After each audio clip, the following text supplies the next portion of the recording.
Constable కనకం web series ఎలా ఉందంటే కనకం పాత్రలో వర్ష బోలమ్మ పర్ఫార్మెన్సు ప్రేక్షకులను ఆకట్టుకుంటుంది. ఆమె భయస్థురాలిగా చేసిన పర్ఫార్మెన్సు మెప్పిస్తుంది.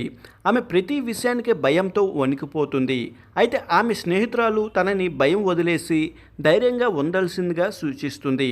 ఆ తర్వాత భయాన్ని వీడిన కనకం ఎలాంటి సాహసం చేసిందనేది ప్రేక్షకుల్ని మెప్పిస్తుంది.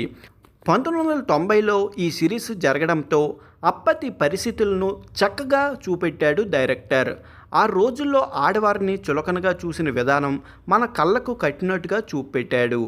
ఈ సిరీస్ ఒక చక్కటి నోరుతో ప్రారంభం కావడంతో ఆడియన్స్ను ఇంప్రెస్ చేస్తుంది. పాత్రలను మలిచిన తీరు కూడా చక్కగా ఉంది. కనకం ఆమె స్నేహితురాలు చంద్రిక పాత్రల మధ్య బాండింగు చక్కగా ప్రజెంట్ చేశారు. కథకు కావలసిన ఎమోషన్స్ వారిద్దరూ పండించారు. విలన్ పాత్రలో కూడా ఆకట్టుకునే విధంగా ఉండటం ఈ సిరీస్కి కలిసి వచ్చాయి. హత్యలు వెనకాల కారణాలు కూడా చక్కగా చూపించారు.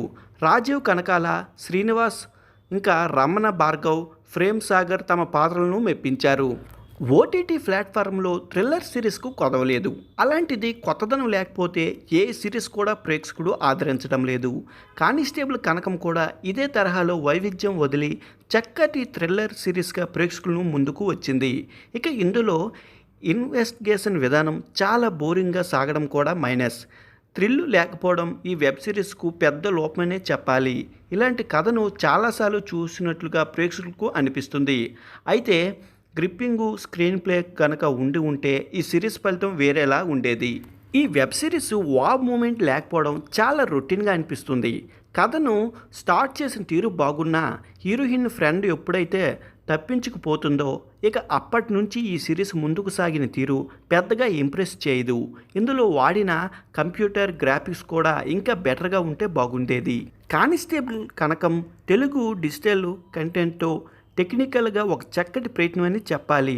సురేష్ బొమ్మాలి బ్యాక్గ్రౌండ్ స్కోపు క్రైమ్ థ్రిల్లర్ బలంగా మారింది. రేటింగ్ అంతగా ఆకట్టుకోపోయినా బీజిఎం బాగా వర్కౌట్ అయింది. ఓవరాల్గా చూస్తే కానిస్టేబుల్ కనకం ఒక క్రైమ్ థ్రిల్లర్, కొన్ని మూమెంట్స్తో పర్వాలేదే అనిపిస్తుంది. వర్ష బోలమ్మ విలన్ నటనతో పాటు లీడ్ క్యాస్ట్ పర్ఫార్మెన్స్లు ఆకట్టుకున్నాయి. కథలో కొత్తదనం లేకపోవడం, స్క్రీన్ ప్లే మెప్పించకపోవడం మైనస్. థ్రిల్లర్ సిరీస్లు ఇష్టపడేవారు ఈ వెబ్ సిరీస్ను తక్కువ అంచనాలతో చూస్తే బెటర్. సినిమా అయితే పర్లేదు, ఒకసారి చూడొచ్చు. చూసేయండి మరి.